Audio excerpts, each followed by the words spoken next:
Hello and welcome to the part 2 of this detachable cape tutorial. We have already dropped the drafting tutorial, and in the drafting tutorial you get to see how we achieved these two different types of cape you're seeing here. As you can see on your screen, the cape on the second slide has more space on the shoulder than the first white one, right?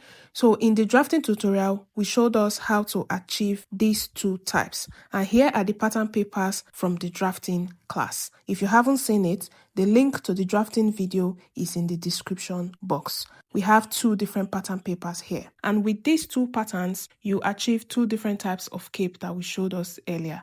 And here's the one we made from this tutorial, guys. See how beautiful it looks on me. I decided to use a white fabric. You can use any color or fabric of your choice. So if this is something you're interested in learning how to make, let's get right into this tutorial.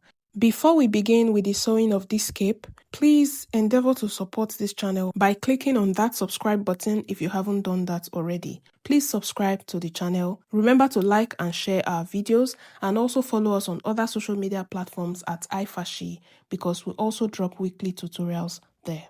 Now, to sew these two capes you're seeing here, this first one, the white one we drafted, has a straight stitch on the shoulder, and once you join the back and front on the shoulder and turn it with the lining, that will be all. But this other one here, which gives more space on the shoulder part, has a stitch on the shoulder, and that's the one we'll be sewing in this tutorial. So here's the white fabric I'll be using. I've gone ahead to iron my interface to the fabric already because I don't want to waste much time ironing it on camera. I just ironed the interface to the wrong side of the fabric. So I'm going to remove the pins that I used to pin down this pattern paper to show us the shape, and then I'll lay the pattern paper flat on my fabric and cut out. To cut out, we are going to need to cut out 4 pieces, which is 2 for the main fabric and 2 for lining. I'm using the same fabric as my lining. If you're using a different lining fabric, you're going to go ahead and cut 2 pieces of each. 2 for lining, 2 for main fabric. And remember to add your sewing allowance all around.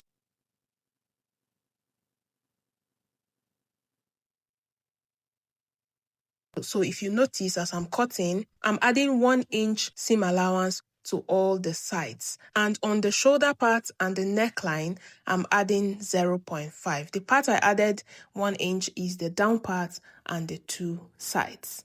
So we'll go ahead now and cut out these 4 pieces of fabric, and then we'll remove the pattern paper and we'll teach us how to join it together on the sewing machine.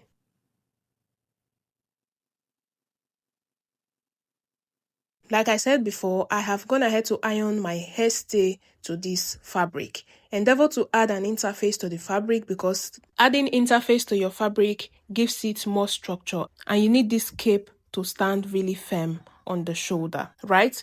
So I'm going to go ahead now and use my fabric pen to mark out my seam allowance all around this pattern paper so that I'll know where I am joining. If you're very good at gauging your seam allowance with your eyes, you don't need to mark this out, but this is very necessary for those people that don't know how to gauge their seam allowance. You can use your chalk to mark it out, or use a fabric pen that can clean off when you're ironing, right? So after marking out the seam allowance now, I'm going to go ahead and pin. And the first point I'm pinning is my center back. Remember, we have 2 pieces of each, right? So I'll pin down the center back, and then I'll pin down the shoulder. So the center back of the main fabric has been pinned together, and then the center back of the lining has just been pinned together. So I'll open it up now. You can see that this center back has been secured. The next part now is to pin down this shoulder. Just watch your screen and see how I am doing it. This is one side that is already pinned, but we are not going to stitch it just yet. I'm showing you how it will be stitched on the sewing machine. So before we take it to the sewing machine to start stitching, we need to iron our wadding to this shoulder point, because if you just go ahead and stitch it like this, it will not stand firm on that shoulder. It needs to be padded a little bit. I'm just pinning it for you guys to see the point we are going to be stitching on the sewing machine. So if you have a soft wadding, you go ahead and add your soft wadding to this shoulder part. Please watch your screen closely to see how I am cutting out the wadding that I'll be adding to this shoulder point.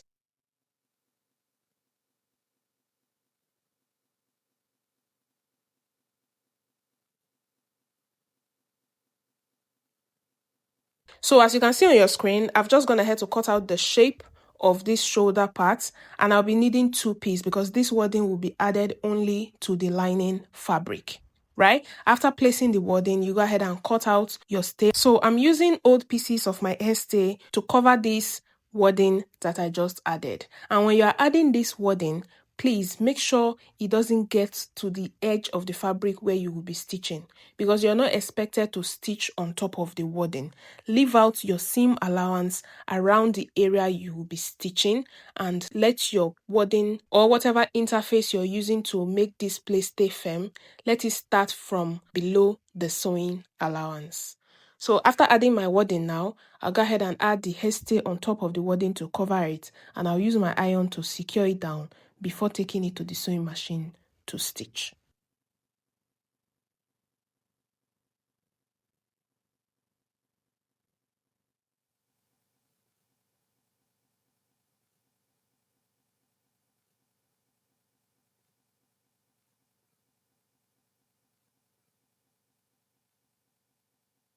So after ironing it on the wrong side, I've turned my fabric to the right side to also give it a nice press on this right side. So the next thing now is to pin it down the way I'm going to be stitching it. And the first part you're going to pin down is the shoulder. Remember, we have already secured the 2 pieces at the center back, right? So I'm pinning down the shoulder. After pinning the shoulder, you go ahead and pin down the part that looks like the sleeve part, right? You pin it down towards the shoulder because that's how we'll be stitching it. And after pinning it, this is what you're going to have. We'll go ahead now and pin down the second side of the shoulder as well.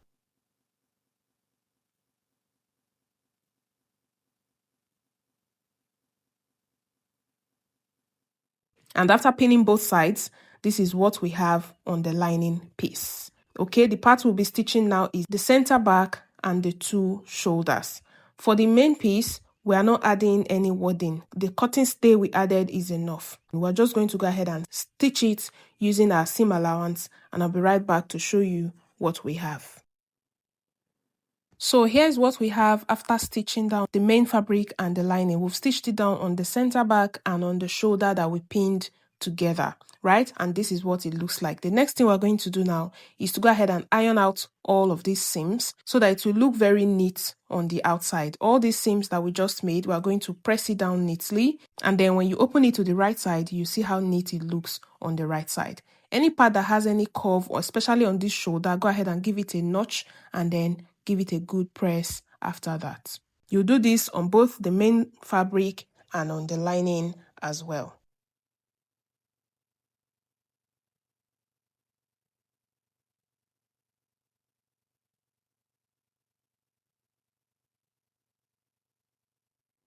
And after ironing, this is what we have. This is our lining piece. The shape of our cape is coming out already. We've gone ahead to give it a good press.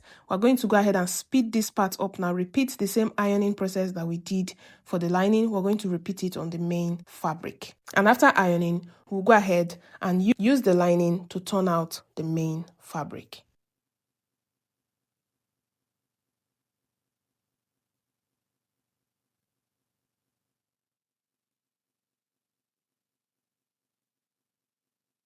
So this is what we have after ironing. This is our main fabric, the one that we did not pad the shoulder, right? Now this is the lining piece.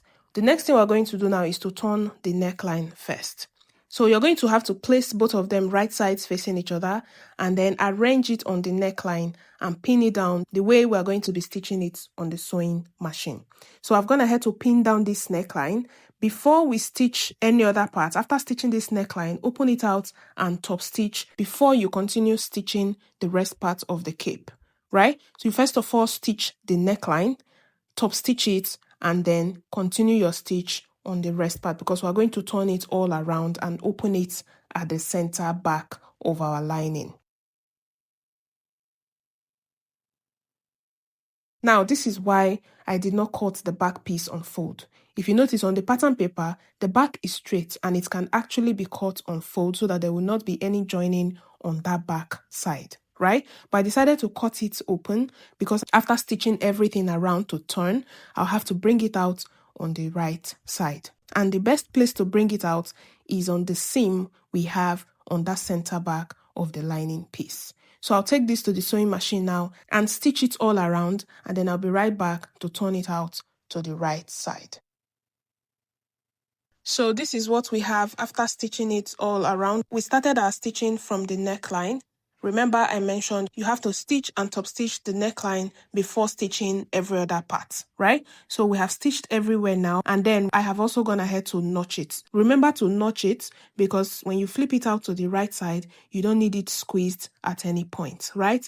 Now to bring it out to the right side, like I mentioned before, we need to lose the lining piece of our center back. We are not loosening everything. Just go ahead and lose up to about 5 inches point that your hand can enter and bring out everything. And after that, you go ahead and flip it out to the right side and iron. If you're learning how to sew with iFashy, you would already know that we focus on the inside of our outfit as much as we focus on the outside. Whether you're a beginner who has not started at all, or you're an advanced student who already know the basics of sewing but needs to perfect their finishing, our 3 months beginners and intermediate class is just what you need. Registration is currently on for our beginners and intermediate 3 months class. The link to register for this class is in the description box.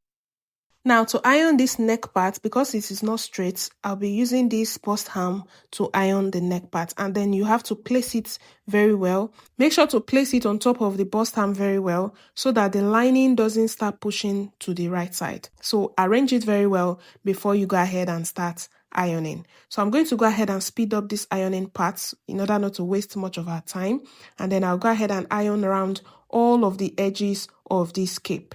All the parts that we just stitched, we'll go ahead and iron it to lay very flat.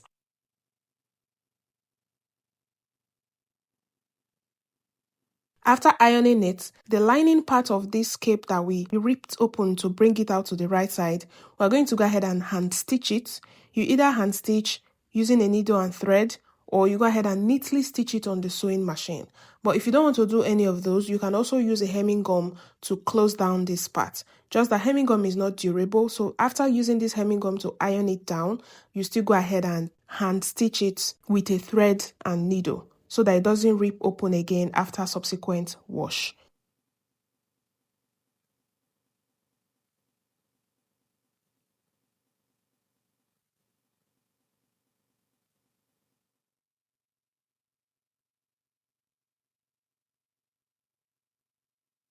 Now, another thing you should not miss, at the point where we are closing down this front, remember to add your button loop to this neck part. Or if you do not want to use a button loop, you can just go ahead and stitch it straight down and then hand tack this press button on both sides of the front.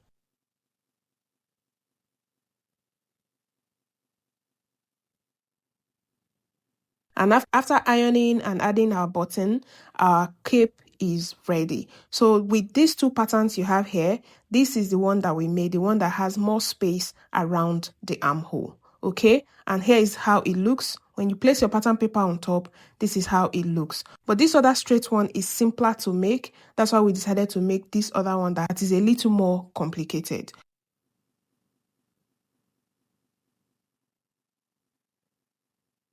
You can go ahead and embellish it at this point with either cup chain or any applique, or you can go ahead and just leave it plain. This totally depends on what you're wearing with it or how you want to style it, right? So we are done with the sewing of this cape now. The next thing I'll do is to put it on for you guys to see the beautiful cape that we made from this tutorial. Remember to like and share this video, and if you have not subscribed to the channel yet, please click that subscribe button, and also remember to turn on your notification bell so that you will be notified every time we drop a new tutorial. Thank you so much for watching. I'll see you in our next tutorial.